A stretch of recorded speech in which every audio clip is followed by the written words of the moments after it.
Là où vous êtes sur la terre, que Dieu d'Israël vous visite au nom de Jésus-Christ. Que Dieu exauce la prière que vous lui avez faite. Car lorsque nous prions, nous devons avoir la foi que Dieu écoute, et lorsqu'il écoute, il agit. Nous avons besoin de voir la manifestation de ce que nous avons demandé dans la prière. Celui qui a la foi, Jésus a dit, tout ce que vous demanderez avec foi, par la prière, vous les recevrez. Que le Seigneur vous bénisse. Si tu étais venu malade, laisse que le véritable baume qui est à Galate, la véritable masse de figues, Jésus-Christ te guérisse. Si tu avais un problème quelconque, que le Dieu d'amour te console au nom de Jésus-Christ. Celui, le véritable Noé qui est venu pour nous consoler. Si tu avais un problème au tribunal, que Jésus soit ton avocat, parce qu'il sait bien défendre. Il défend ta cause. Si tu es poursuivi par les ennemis, qu'il soit le véritable, le chef de l'armée de l'Éternel, et qu'il poursuive tes ennemis pour que tu reçoives la victoire. Si tu avais un problème quelconque, reçois la solution au nom de Jésus-Christ. Applaudissez le Seigneur de gloire.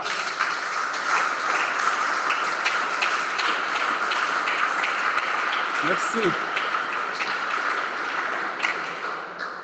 Nous adorons un Dieu puissant, un Dieu capable de tout. Il est au-dessus de tout, il peut tout, il fait tout. C'est ça notre joie. Alors bien aimés, nous poursuivons avec notre enseignement, la recherche de la brebis égarée. Le dimanche, nous avons vu ceci. Il y a des actions évangéliques que nous devons faire pour attirer le païen, mais aussi, lorsqu'ils vont venir au milieu de nous, qu'ils restent avec nous jusqu'à l'enlèvement. Et parmi les actions, nous avons vu les miracles. Quand nous lisons Jean chapitre 6, verset 2, la Bible dit « La foule suivait Jésus à cause des miracles ». Les miracles sont très importants. Nous croyons que Dieu agit, il opère des miracles jusqu'à ce jour. Il est capable de faire un miracle même ce soir dans ta vie. Alors nous avons vu la plus grande question pour vivre le miracle. Ce n'est pas croiser les bras. Pour vivre les miracles, d'après Josué chapitre 3, verset 5, c'est par la sanctification. D'après Actes chapitre 2, verset 42-43, la persévérance dans l'enseignement des apôtres, la communion fraternelle, la fraction du pain et dans les prières. On parle de la persévérance. L'Écriture ne dit pas qu'ils écoutaient l'enseignement, non, ils persévéraient. C'est-à-dire une différence entre écouter et persévérer. Parce que tu vas me dire, non, mais nous prions. Oui, prier c'est une chose, persévérer dans les prières c'est une autre chose. La communion fraternelle, oui, il faut persévérer. Que le Seigneur bénisse. Alors les miracles sont très importants, mes bien-aimés. Il y a des gens qui ont eu à diaboliser les miracles. Mais nous croyons que le Seigneur opère des miracles au milieu de nous. Et nous avons dit, lorsque le Seigneur agit, il faut le témoigner, c'est très important. Alors écoutez mes frères, Jean-Baptiste était en prison, il a entendu parler de Jésus. Alors que Jean avait déjà prophétisé pour la venue de Christ. Mais Jean envoie ses disciples. Il dit, allez demander à cet homme, est-ce que c'est lui ou faut-il entendre un autre? Vous êtes présent? Apparemment, c'est absurde. Allez demander, c'est lui ou ce n'est pas lui? J'aime la réponse de Jésus. Je suis dans Matthieu chapitre 11, verset 4. Vous pouvez balancer cette écriture. J'aime beaucoup cette réponse. Jésus n'a pas eu à se justifier, à faire trop de démonstrations. Jésus n'a pas dit, mais qu'est-ce que Jean-Baptiste est en train de raconter? Mais c'est lui qui a prophétisé pour moi. C'est lui qui a dit que c'est lui qui vient. Avant moi, il a été après moi. Comment il peut encore poser cette question? Jésus a répondu aux disciples de Jean-Baptiste et ceci. Allez dire à Jean-Baptiste. Vous êtes présents? Retenez cette écriture. Matthieu 11, verset 4. Allez dire à Jean-Baptiste, 1. Ce que vous entendez. 2. Ce que vous voyez. Le Seigneur bénisse. Allez dire à Jean-Baptiste ce que vous entendez et ce que vous voyez. C'est là où j'ai toujours dit, pour savoir que Jésus est à Viry-Châtillon, pour savoir que Jésus est dans une ville, pour savoir que Jésus est dans un village, pour connaître que Jésus est dans une église, nous devons entendre d'abord et voir. L'évangile éternel, c'est entendre et voir. C'est ce que Dieu a dit à Moïse, que c'est ce que tu diras et ce que tu feras. Parce qu'on ne voit pas la parole, vous êtes d'accord avec moi? Est-ce que vous êtes avec moi? On ne peut pas voir la parole. Mais la parole, on l'entend. Ce que vous entendez et ce que vous voyez. Mais qu'est-ce que les disciples de Jean-Baptiste avaient entendu? La bonne nouvelle est prêchée aux pauvres. Que le Seigneur bénisse. Mais j'aime cette préséance. C'est-à-dire, Jésus n'a pas commencé par dire ce que vous voyez, ce que vous entendez après. Non. Avant de voir, il faut d'abord entendre. C'est que la parole est plus importante que les miracles. C'est la parole qui produit les miracles. Non, soit je vous ai dit que la parole, c'est un miracle. C'est un discours des hommes. J'ai appelé ça un cours de l'université, de la philosophie. Mais les miracles, sans la parole, les magiciens font aussi des miracles. Les miracles, c'est tout ce qui étonne. C'est tout ce qui est extraordinaire. Vous savez bien que les magiciens de Pharaon avaient opéré des signes, non? Et des prodiges. Et nous avons dit ceci, que nous ne suivons pas de miracles. Les miracles doivent suivre tout celui qui croit. Que le Seigneur te bénisse. Jésus a dit, allez dire à Jean-Baptiste, c'est ce que vous entendez d'abord, ensuite c'est ce que vous voyez. Maintenant, des points. Qu'est-ce que les disciples de Jean-Baptiste ont vu? Les aveugles voient. Donc un aveugle comme ça, il voit. Les boiteux marchent. Les sourds entendent. Les lépreux sont purifiés. Et les morts ressuscitent. Que le Seigneur te bénisse. Ce sont des miracles. Pas ce qu'ils sont en train d'exhorter. Ce sont des miracles. 5 miracles. J'ai toujours dit que Jésus n'a pas cité les chiffres 5 par hasard. Non. Jésus a opéré plusieurs miracles. Vous êtes d'accord avec moi? Ce n'est pas la nourriture du jour. Nous devons entendre la bonne nouvelle. Nous devons voir aussi les signes. Et les disciples, en rentrant, Jean pouvait dire alors. Mais qu'est-ce qu'il vous a dit?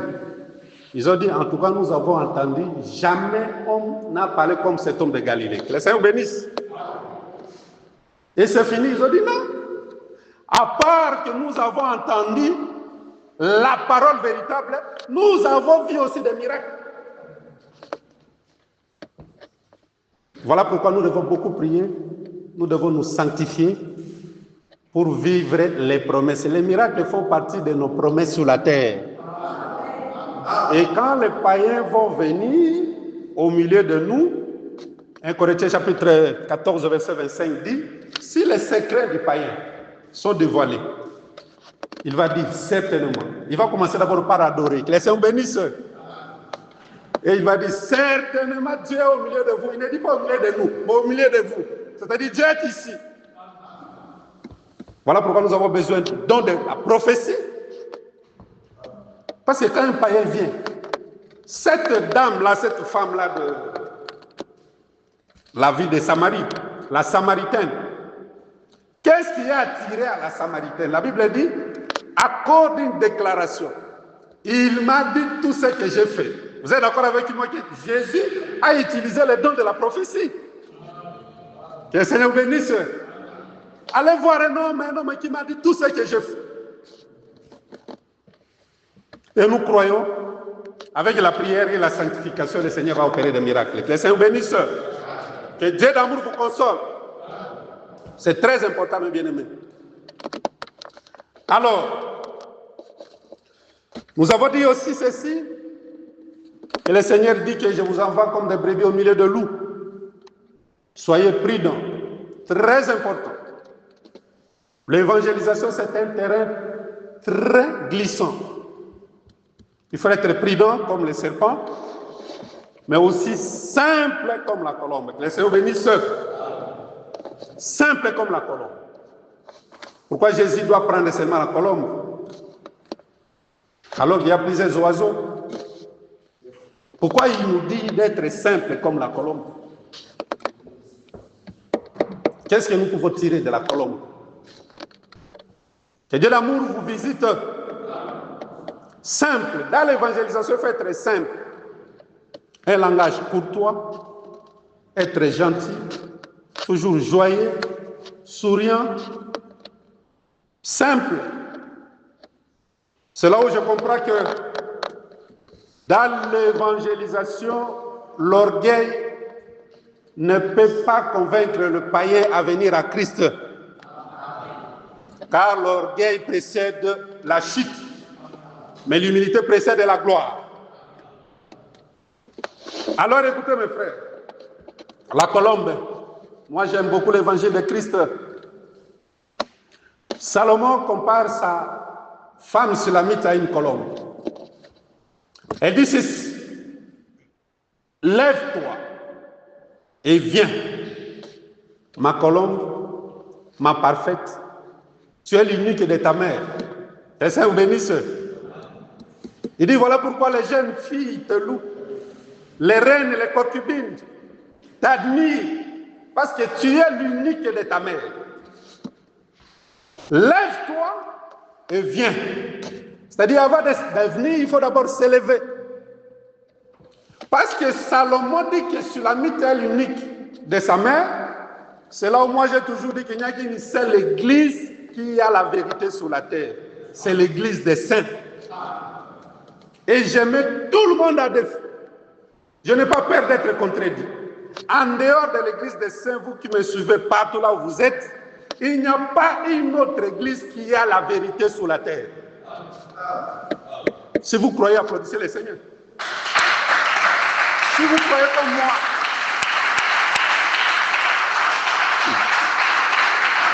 merci. Si on te pose la question, il faut dire oui. Parce que Salomon a appelé Sulamite que tu es l'unique. Et les jeunes filles, ce sont les églises du monde. Les jeunes filles te louent, t'admirent à cause de sa beauté. C'est la beauté de Sulamite qui la distingue avec les autres filles. Vous savez que vous êtes belle, non? Christ ne peut pas épouser une femme qui n'est pas belle. Et cette beauté, nous la recevons de l'évangile. Il dit, lève-toi et viens. Car la tourterelle fait déjà tendre sa voix. Or, la colombe et la tourterelle c'est un pigeon domestique, mais la colombe c'est un pigeon sauvage. Vous êtes présents? C'est toujours des pigeons. Mais quand il est domestique, c'est la tourterelle. Quand il est sauvage, c'est la colombe. Je cherche ce que le Seigneur a dit, qu'il faut être simple comme la colombe. C'est-à-dire qu'il faut être comme Sulamite qui est la colombe. Tu es ma parfaite. Donc la perfection, on la trouve dans l'église des saints. Que les saints vous bénissent. Que Dieu d'amour vous bénisse. Tu es l'unique de ta mère. Maintenant, Salomon a décrit la beauté de Sulamite, ce n'est pas la nourriture du jour. Nous cherchons seulement pourquoi Salomon doit comparer sa femme à une colombe alors qu'il y a plusieurs oiseaux. Il dit que la tourterelle fait déjà tendre sa voix. Alors lève-toi, viens. La tourterelle ici, c'est Israël et la colombe, c'est nous l'Église. Que le Seigneur vous bénisse. Parce que vous savez bien qu'Israël, c'est lui l'animal domestique, non? Nous, nous sommes l'animal sauvage. Mais le Seigneur nous a cherchés dans la forêt. Que le Seigneur te bénisse. Voilà pourquoi nous l'aimons. Nous devons être dans la joie parce qu'il est venu nous chercher dans la forêt. Israël, c'est l'animal domestique, c'est la tourterelle. Et nous, nous sommes l'animal sauvage, la colombe. Ah! Quand Salomon compare sa femme à une colombe, et Christ nous dit d'être simple comme une colombe, c'est très significatif. Que le Seigneur bénisse. Mais quand Salomon regarde les Sulamites, elle dit que tes yeux sont comme la colombe. Vous êtes présents? Mais aussi quand Sulamite regarde Salomon, Sulamite aussi dit que tes yeux sont comme la colombe. Donc c'est un couple merveilleux. Un couple où l'homme et la femme, les yeux sont identiques. C'est là où j'ai toujours dit, dans un mariage, si les yeux des conjoints ne sont pas identiques, c'est un problème. Est-ce que j'ai pas la langue? J'ai pas la langue. Je reprends. Salomon regarde les yeux des Sulamites. Il regarde, il dit, ah, mais tes yeux sont comme la colombe. Sulamite sortit, regarde les yeux de Salomon, elle regarde, il dit, ah, mon bien-aimé, tes yeux sont comme la colombe. Que le Seigneur te bénisse. Mais vous savez que le Saint-Esprit est descendu sous forme d'une colombe, non?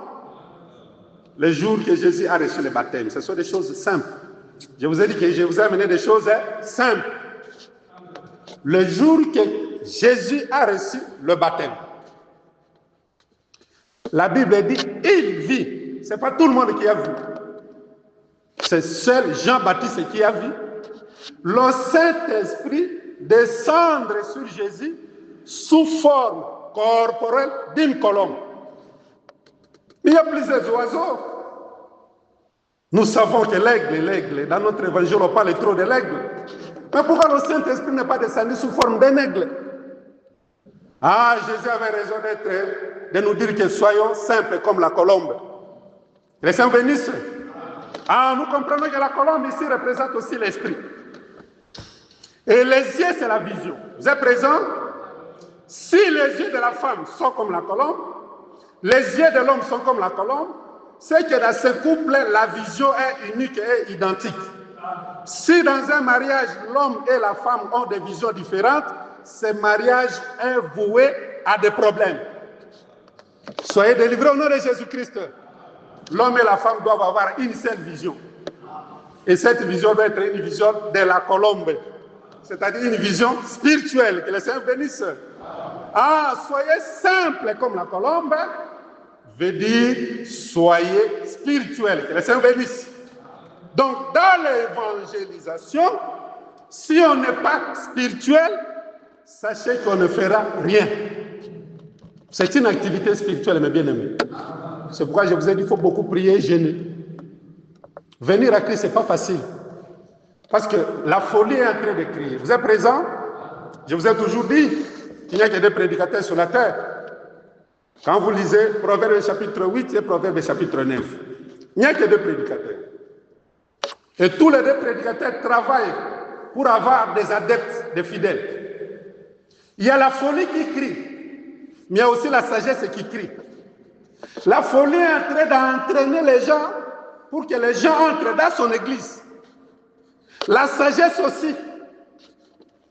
Alors pour que quelqu'un quitte l'église de la folie, venir dans l'église de la sagesse, ce n'est pas facile. Il y a toute une puissance qui s'opère. Que le Seigneur bénisse. Paul dit ceci dans Romains chapitre 8, verset 29 à 30. Ce que Dieu a prédestiné, il les a appelés. Donc si Dieu t'a prédestiné, toi qui me suis, sache que Dieu doit t'appeler. Et l'appel se fait aussi par le moyen de l'évangélisation. Soyons tous courageux, mes bien-aimés. Lèvons-nous, servons le Seigneur.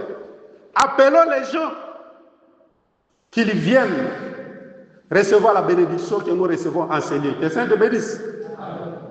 Il faut chasser la peur, la honte, la frousse. Il faut être motivé. J'ai dit c'est un travail qui demande beaucoup de sacrifices et de persévérance. Que Dieu d'amour nous donne la force au nom de Jésus-Christ. Applaudissez le Seigneur de gloire. Dieu est merveilleux.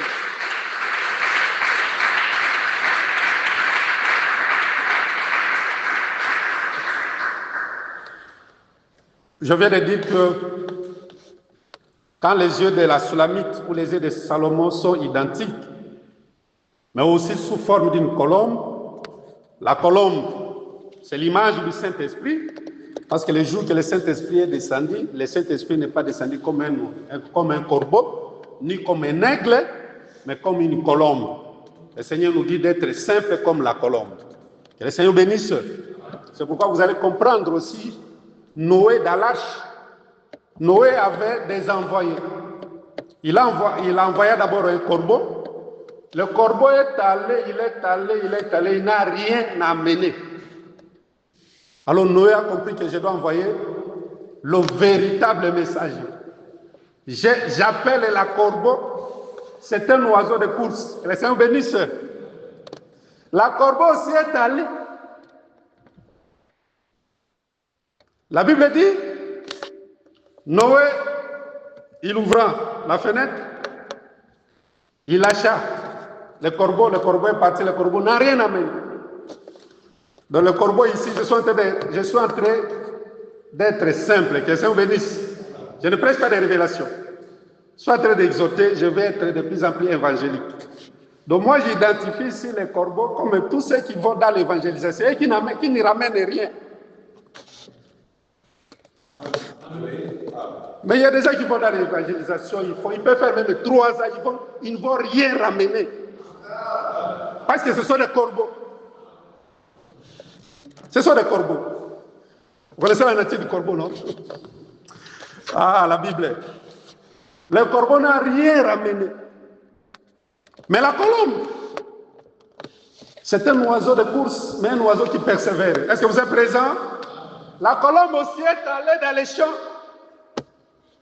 La Bible dit que quand la colombe est allée, première fois, comme l'eau était sur toute la terre, elle est revenue. Maintenant, Noé ouvre la fenêtre, il y reprend la colombe. La Bible dit, et il mit la colombe auprès de lui. Vous êtes présent? Il a entendu 7 jours. Il envoie encore la colombe. La colombe n'a pas refusé. Vous voyez la persévérance? Colombe, viens, je vais t'envoyer te dire, ah, je suis fatigué. Non, dans l'évangélisation, ne dis pas que je suis fatigué. C'est d'abord un travail fatigant. Mais il y a une promesse. Que le Seigneur te bénisse. Il y a une promesse dans le service de Dieu. Quand vous servez Dieu, Dieu va vous récompenser. N'oubliez pas ça. Exode 23, verset 25. Vous servirez l'Éternel et l'Éternel vous bénira. Noé a attendu 7 jours. Il lâcha encore la colombe. La Bible dit cette fois-ci, la colombe est venue avec les fidèles dans l'église de Noé. Le Seigneur bénisse. Il est venu avec une feuille d'olivier. Mais quand le corbeau est parti, le corbeau n'a rien ramené. Ne soyons pas comme le corbeau, mais soyons simples comme la colombe. Le Seigneur bénisse. Ah, la colombe, c'est un oiseau de l'évangélisation. Il y ramena l'olivier. Il y ramena l'olivier. Ce sont des choses qu'il faut expliquer. Il y a beaucoup de choses à dire ici. Mais ce n'est pas la nourriture du jour. Retenez tout simplement que la colombe, quand il a été lâché, dans les champs, elle ramena l'olivier. C'est comme Christ qui est venu pour la première fois. L'eau a envahi toute la terre. Le Père a ouvert la fenêtre, parce qu'il y a des fenêtres au ciel, que le Seigneur bénisse. Et il a étendu la main pour ramener Jésus auprès de lui. Vous voyez comment Christ est assis à la droite du Père pour intercéder. C'est-à-dire qu'il est en train d'intercéder, que l'eau disparaisse sous la terre, parce que j'ai besoin de l'olivier. Vous êtes présents? Ici, l'olivier représente aussi l'Église. Jésus est venu pour la première fois. Il est rentré au ciel, mais il a laissé l'Église sur la terre. Il faut laisser 7 jours passer.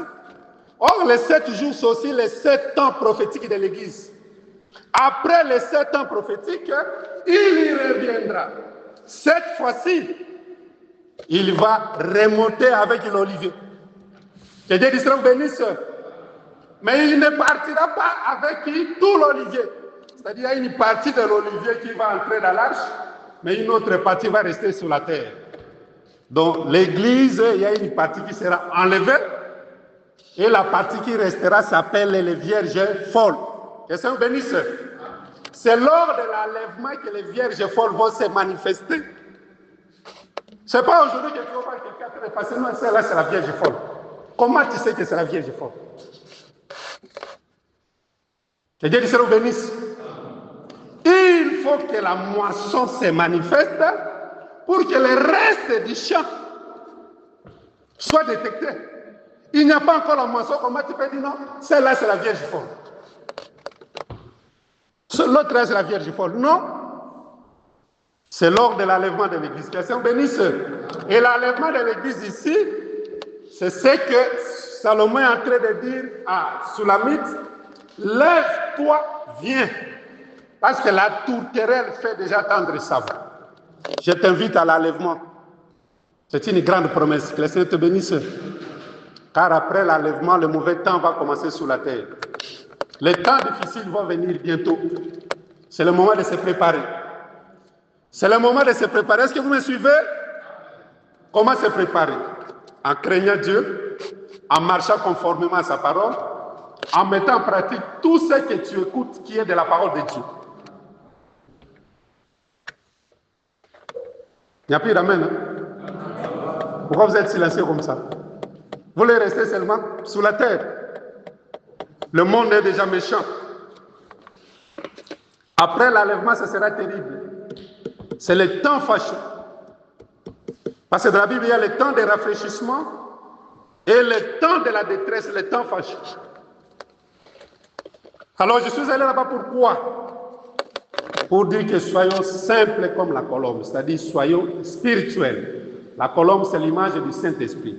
La colombe, c'est l'image de l'Église. Voilà pourquoi Salomon a comparé sa femme à une colombe. Que le Seigneur bénisse. Applaudissez le Dieu de gloire.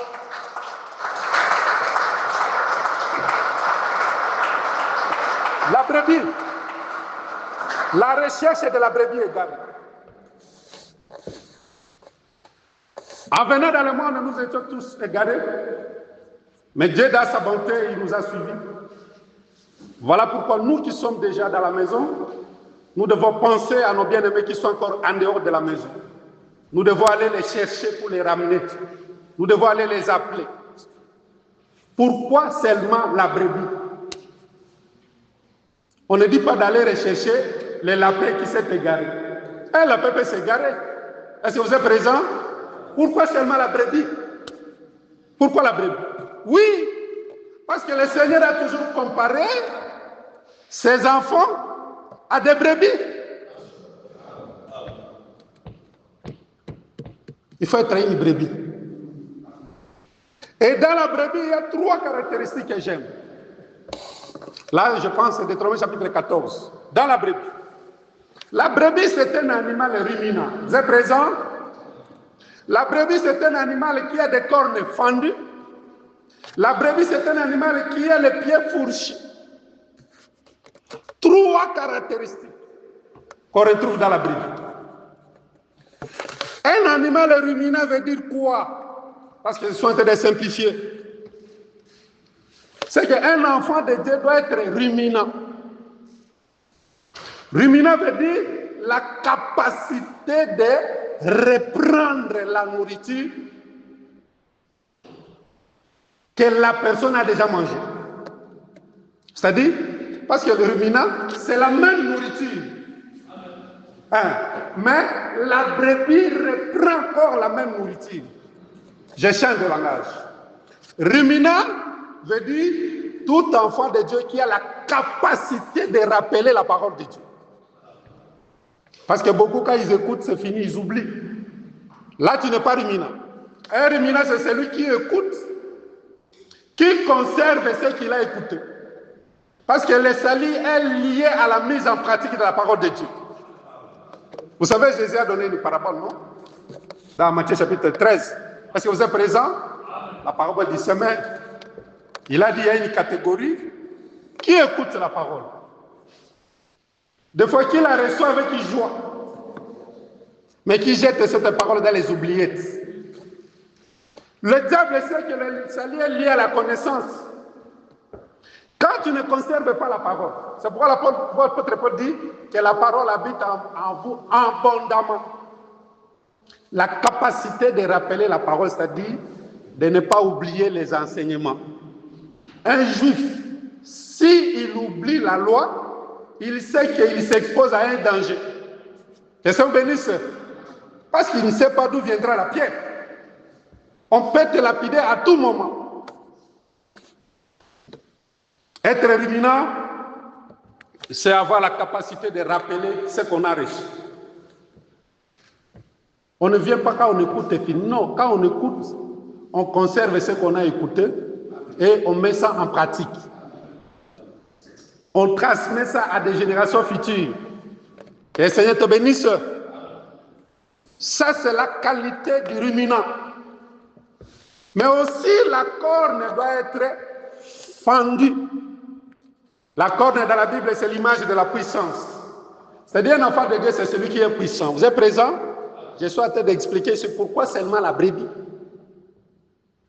La corne fendue, un enfant de Dieu, c'est quelqu'un qui est puissant. Ma sœur, toi, tu n'es pas ordinaire. Je reprends. Tu penses comme si tu es ordinaire. Non, tu n'es pas ordinaire. Tu es spécial. Peut-être tu t'ignores. Un enfant de Dieu ne peut pas être ordinaire. Samson a dit, pour que je devienne ordinaire comme tous les hommes. Vous voyez, il y a quelque chose qu'il faut enlever à Samson. Si on enlève cette chose, il devient ordinaire comme tous les hommes.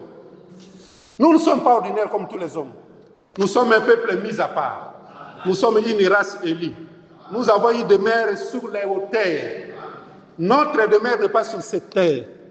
Et vous comprenez que nous sommes différents, non? Nous sommes spéciaux. Nous ne sommes pas ordinaires.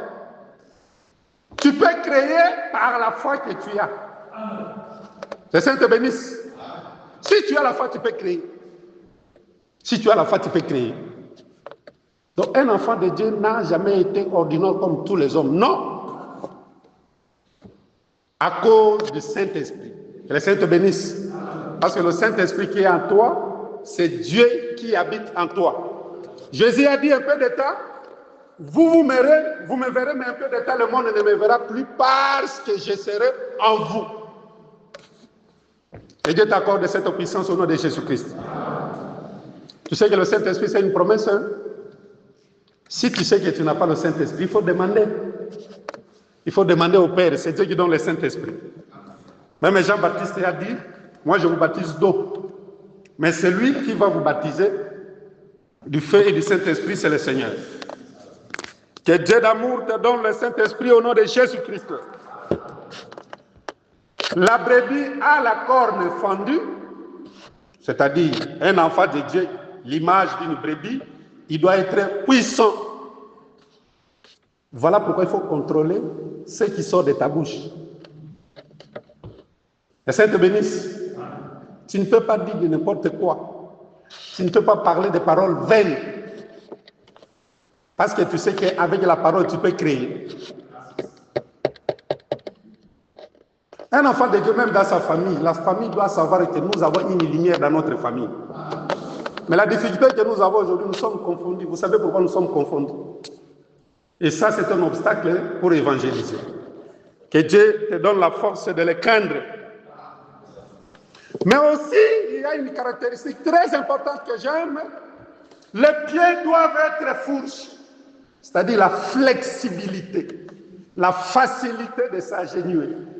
Comme j'ai aimé aujourd'hui, nous l'avons adoré à genoux. Que Dieu se souvienne de toi. Que Dieu d'Israël se souvienne de toi. Les pieds fourchis, c'est la flexibilité des pieds. C'est-à-dire il est flexible pour s'agenouiller.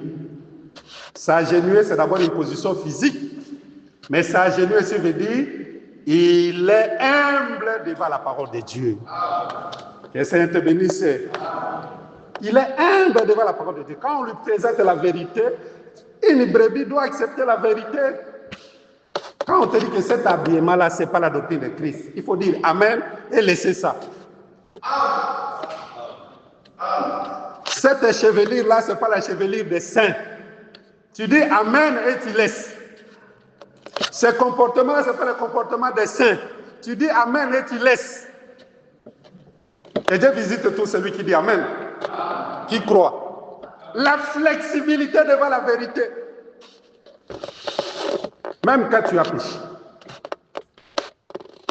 Une brebis, elle est prête à accepter, à avouer, car celui qui avoue ses péchés et qui les délaisse obtient miséricorde. Mais quand vous voyez trop de tournures, trop de justifications, trop de mensonges, ça c'est pas la nature de brebis. C'est pas la nature de brebis. La brebis a le pied fourchi devant la vérité. Un enfant de Dieu doit accepter, même si cette vérité est au détriment de ses intérêts. Je reprends. Même si la vérité là détruit tes intérêts, tu dois d'abord dire Amen et accepter cela, car Christ a dit que la vérité vous affranchira et vous deviendrez réellement libre. Vous connaîtrez la vérité vous affranchira et vous deviendrez réellement libre. Mais quand quelqu'un dit, comme j'avais dit le dimanche, non, moi je ne crois pas à vos histoires-là. Aujourd'hui, il y a beaucoup d'enseignements que les apôtres n'avaient qu'un seul enseignement. Voilà pourquoi nous devons beaucoup prier pour l'unicité de l'enseignement. Que les saints bénissent. Nous devons avoir un seul enseignement pour monter au ciel. Parce que nous formons un seul peuple, un seul corps. Que Dieu d'amour vous bénisse. Le seul enseignement, c'est l'enseignement des apôtres. L'enseignement des apôtres. C'est pourquoi j'ai toujours dit que le Jésus qui a été oublié par Joseph et Marie, c'est un Jésus de 12 ans. Ce n'est pas Jésus de 13 ans ou de 8 ans ou de 15 ans ou de 30 ans. Non, Jésus de 12 ans a été oublié par ses parents. Mais j'aime le courage de ses parents. Ils ont arrêté la marche pour aller chercher Jésus de 12 ans. Que Dieu d'amour nous bénisse. Quand ça ne va pas, il faut accepter d'être humble et chercher Jésus de 12 ans. Le chiffre 12, c'est un autre nom des apôtres. Vous êtes présents? Quand vous lisez la Bible, vous allez voir, il y avait la foule et les 12. Au lieu de dire les apôtres, la foule et les 12 les suivaient. Donc un autre nom des apôtres s'appelle les 12. Luc chapitre 6, verset 13. Donc Jésus a prié toute la nuit. Le matin, il appela des disciples auxquels il a choisi 12. Et il donna les noms d'apôtres. C'est-à-dire Jésus de 12 ans, c'est l'enseignement des apôtres. Nous devons avoir un seul enseignement. Cet enseignement s'appelle l'enseignement des apôtres. Quand vous voyez dans la Bible des choses qui sont écrites dans l'Ancienne Alliance, mais si les apôtres n'ont pas repris, soyez prudents. Parce que Paul dit ceci dans 1 Corinthiens chapitre 15. Il dit, vous serez sauvés comment? Lorsque vous retenez l'évangile tel qu'il a été enseigné par les apôtres. Que Dieu bénisse. Quand on te présente la vérité prêchée par les apôtres, il faut accepter. Il faut éviter des débats inutiles. Il faut éviter les hautes opinions. Il faut éviter des discussions vaines. Mais il faut être flexible devant la vérité. Que les saints te bénissent. Là, je m'adresse particulièrement aux hommes de Dieu.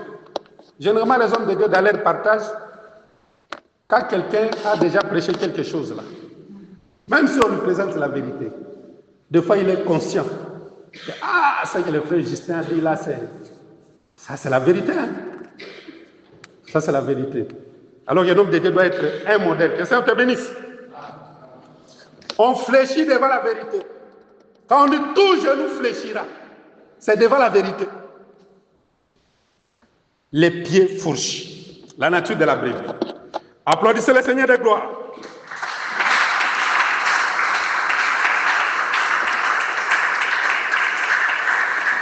Merci.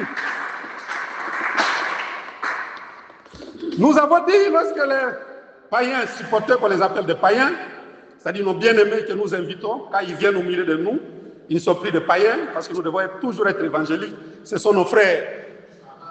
Il y a des actions à faire pour les maintenir. Nous devons bien les accueillir, mais aussi nous devons être un modèle pour eux. Vous êtes présents? C'est pourquoi Paul a dit à nos frères de Thessalonique que vous étiez modèle. C'est-à-dire, un homme de Dieu, c'est un modèle du troupeau. Mais toi aussi, ma soeur, mon frère, toi aussi, tu es un modèle par rapport aux autres. Mais le modèle est en quoi? Toi-même, tu as encore la difficulté d'être appelé frère. Donc, tu appelles frère par courtoisie. Il n'y a plus d'amen. Tu sais toi-même, lorsque tu examines ta vie, tu peux te dire est-ce que réellement moi je suis un frère. Parce qu'un frère, il y a la nature d'un frère. Quand je parle du frère, la sœur est dedans. Est-ce que vous me suivez? Nous devons être le modèle pour que ceux qui arrivent, lorsqu'ils nous observent, ils disent « Ah, ça c'est vraiment un peuple saint. Ça c'est vraiment une nation particulière. Ça c'est quelle manière de vivre. » C'est-à-dire nous devons les accueillir. Dans l'accueil ici, il y a tout. Parce que lorsque je parlais de la GAP le dimanche, quand je parlais de la nourriture, ça vaut aussi pour tous les moyens financiers, les moyens matériels. Quand quelqu'un vient d'arriver, est-ce que vous me suivez? Vous lui donnez de l'argent, par exemple, ma soeur ou mon frère, moi je vais commencer à payer les transports pour vous. Mais c'est fini. Il sera obligé d'appeler aussi les autres. Donc l'évangélisation implique les moyens nécessaires, les moyens très importants. Donc la nourriture, l'argent, les vêtements, c'est l'accueil, très important. Mais si quelqu'un vient d'arriver, toi tu deviens un obstacle. Est-ce que vous me suivez? Un obstacle pour son comportement. Parce que généralement les jeunes frères, quand une jeune sœur vient d'arriver, donc, est-ce que je peux avoir ton numéro? Tout commence par les numéros. Tout commence par les numéros. Je peux avoir ton numéro? Les numéros, après. Moi, j'étais venu pour prier, maintenant, il commence à me draguer. Vous voyez la manière de faire éloigner ceux qui viennent à Christ. Que le Seigneur nous délivre au nom de Jésus-Christ. Nous devons être modèles. Notre façon de nous habiller, notre façon de prier, notre façon de recevoir la parole de Dieu et de la mettre en pratique. Quand nous-mêmes, nous sommes des rancuniers, donc des rancuniers rigides, quelqu'un qui dit que moi, avec lui, on ne va pas se parler.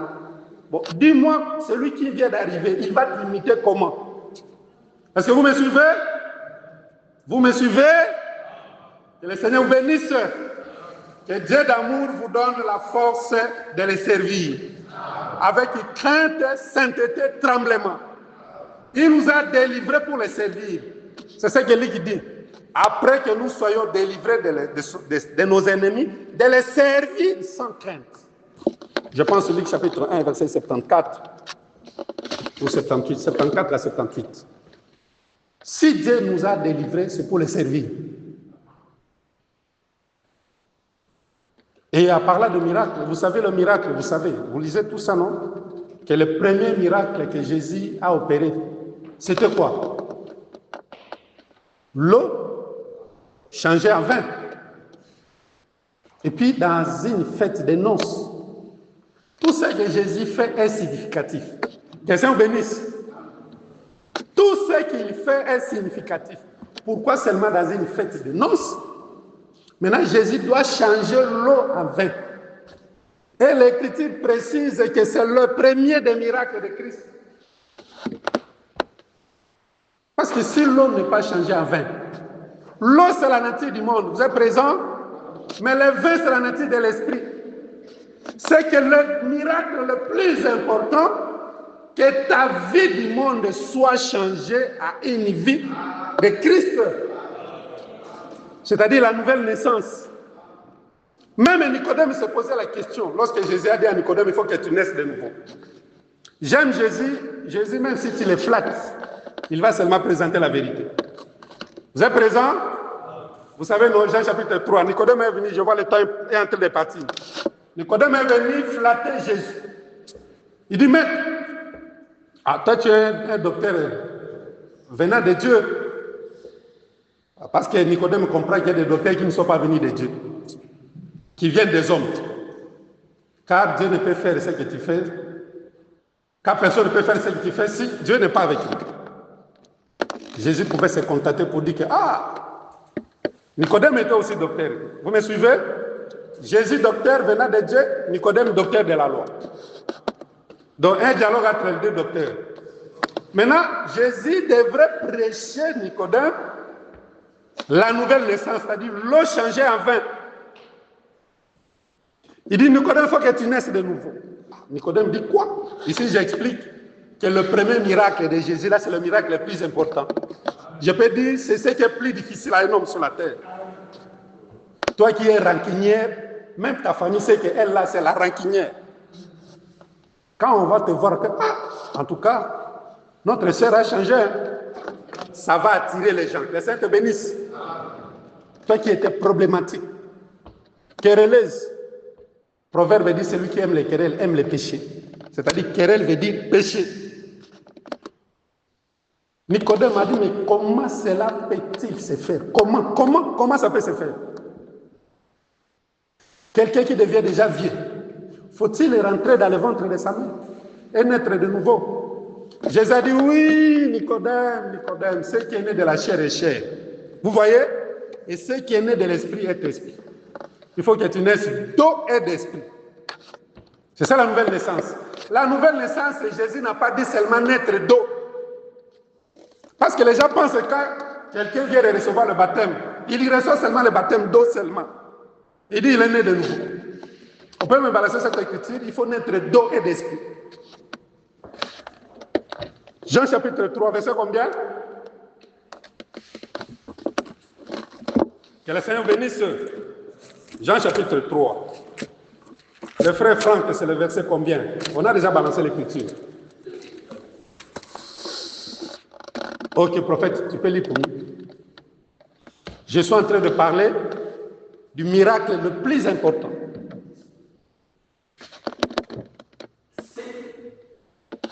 Ce qui est de la chair est chair, ce qui est de l'esprit. Verset 7. Il est donc pas que je t'ai dit, il faut que vous laissiez de nouveau. Verset 8. Les vents où il veut.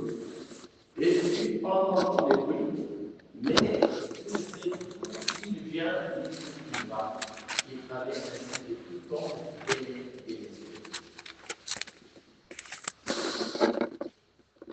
Naître d'eau et d'esprit. C'est ce que nous, on veut lire. Vous allez lire Jean chapitre 3, du premier verset jusqu'au dernier verset, même jusqu'au verset 21.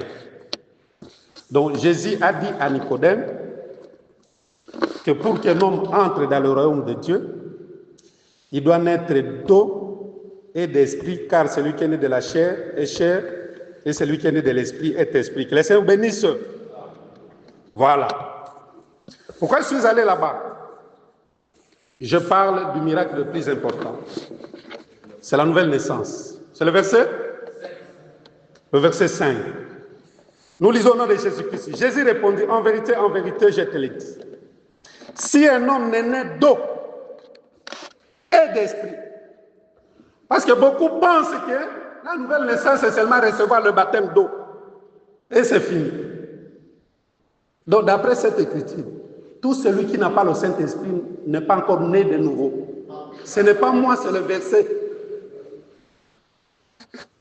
Avez-vous déjà appris quelqu'un qui est né seulement d'une femme? À part Adam, à part Jésus. Vous connaissez un enfant qui est né sur la terre? Ça, l'union entre l'homme et la femme. Vous êtes présent? Jésus sait que la naissance doit être la conjonction entre une femme et un homme. C'est pourquoi il dit naître d'eau et d'esprit. L'eau, c'est la femme, l'esprit, c'est l'homme. Et d'après ce verset, l'homme est au-dessus de la femme, d'après les versets. Parce qu'au commencement, c'est l'esprit qui se mouvait au-dessus des eaux.